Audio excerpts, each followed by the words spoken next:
दोस्तों, क्या आपने कभी सोचा है कि हमारी दुनिया के कुछ कोने ऐसे भी हैं जहां कोई जाने की हिम्मत नहीं करता। आज मैं आपको एक ऐसी ही कहानी सुनाने जा रहा हूं। यह कहानी है चार दोस्तों की जो एक रहस्यमयी और खतरनाक सफ़र पर निकले थे। ये दोस्त थे राहुल, निकिता, जय और सिमरन। एक रात रोमांच की तलाश में उन्होंने शहर के बाहर एक पुरानी वीरान पड़ी हवेली में जाने का फैसला किया। कहते हैं कि इस हवेली में कोई रात के समय जाने की सोचता नहीं था, क्योंकि वहाँ कुछ ऐसा था जो आम इंसान नहीं समझ सकते थे।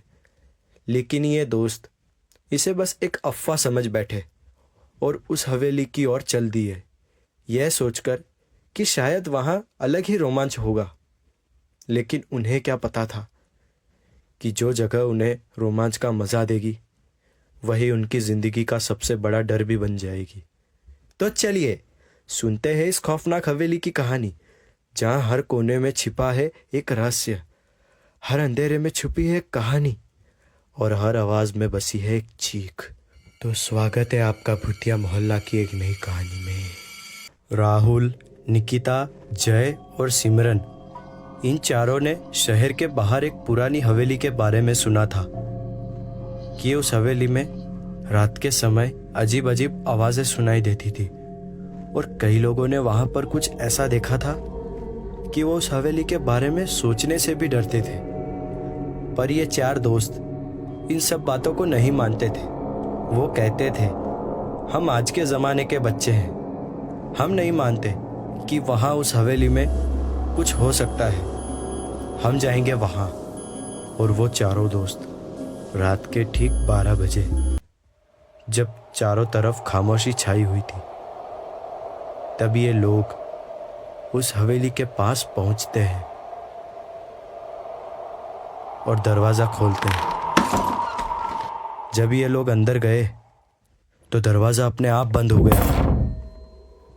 हवेली के अंदर बहुत अंधेरा छाया हुआ था और हर जगह धूल की मोटी परत जमी हुई थी और हवेली के किसी कोने में से किसी बच्चे की रोने की आवाज़ सुनाई दे रही थी। हवेली के अंदर एक अजीब सी बदबू आ रही थी, मानो कोई कुत्ता वहाँ सड़ रहा हो। पर इन सब पर उन चारों को अभी भी भरोसा नहीं था।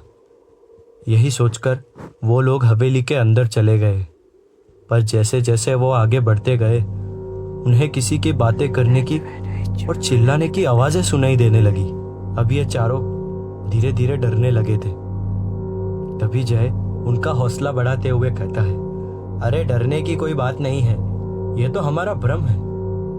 और तभी अचानक निकिता को ऐसा लगा कि किसी ने उसके कंधे पर हाथ रखा है। वो डर गई, पर पीछे मुड़कर देखा तो वहां कोई नहीं था और अचानक किसी के कदमों की आवाजें सुनाई देने लगी। वो चारों डर के मारे एक कमरे में चले गए, पर लड़कियां बुरी तरह से डर गई थी। तभी अचानक एक चीज अलमारी के ऊपर से गिरती है। चारों डर के मारे पीछे हटते हैं। राहुल आगे आकर उस चीज को उठाता है। वो चीज एक डायरी थी। राहुल ने उस डायरी को खोला। इस डायरी के पन्ने पीले हो चुके थे, लेकिन लिखा हुआ साफ साफ पढ़ा जा सकता था। ये डायरी एक लड़की की थी जो बहुत साल पहले इस हवेली में रहने आई थी। डायरी को पढ़ने पर पता चला कि ये लड़की यहाँ पर रहती थी, पर उसकी मौत किसी कारण इस हवेली में हुई थी। उस लड़की ने अपने आखिरी पन्नों पर लिखा था, एक अजीब सी शक्ति उसे रात को डराया करती थी। उसने अपने साथ कुछ बुरा होने का इशारा दिया था। आखिरी पन्ने पर सिर्फ इतना लिखा था, वे आ चुके हैं, मुझे बचाओ। इतना ही पढ़ने के बाद उन चारों को भरोसा हो चुका था कि यहाँ पर कुछ तो बुरा हो रहा है और चारों डर के मारे भागने की सोचने लगते हैं। पर जैसे ही उनका एक कदम आगे बढ़ा, तो सारे दरवाजे अपने आप बंद हो गए और उनको किसी ने पकड़ लिया हो। उन्हें ऐसा महसूस होने लगा और एक एक करके सबकी चिल्लाने की आवाजें सुनाई देने लगी। बचाओ! बचाओ! बचाओ! बचाओ! अजीब चीज ये थी कि चारों में कोई भी एक दूसरे को नहीं देख पा रहा था।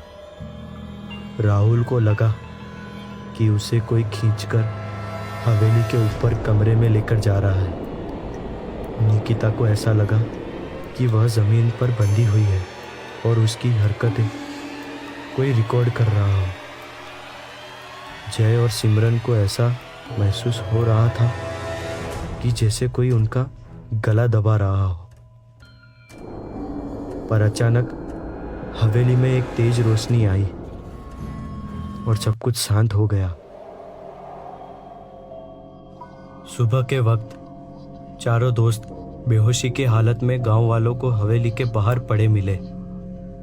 जब चारों को होश आया तब गांव वालों ने उन्हें बताया कि इस हवेली में जाने वाले कभी वापस नहीं आते, पर तुम्हारी किस्मत अच्छी है कि तुम बच गए। आप मानोगे नहीं, इस कहानी का राहुल मैं ही था और ये कहानी काल्पनिक नहीं है, मेरे साथ हुई सच्ची घटना है। तो दोस्तों, ये तो थी मेरी सच्ची कहानी, पर अगर आप ऐसी ही सच्ची घटना पर आधारित कहानियाँ सुनना चाहते हैं तो मेरे चैनल को प्लीज़ सब्सक्राइब करें। आप सब्सक्राइब करेंगे तो मुझे सपोर्ट मिलेगा और मैं ऐसी सच्ची कहानियाँ ढूंढ कर आपके लिए ला सकूँगा। मेरे चैनल को सब्सक्राइब करें ताकि अगली बार जब मैं एक नई डरावनी कहानी लेकर आऊँ तो आप उसे सबसे पहले सुन सकें। और हाँ, घंटी का बटन भी दबा दें ताकि आपको नोटिफिकेशन मिल सके। तो फिर मिलते हैं अगली कहानी में। तब तक के लिए खुद का ख्याल रखें और रात को अकेले मत घूमिएगा। क्या पता आपके पीछे कोई हो।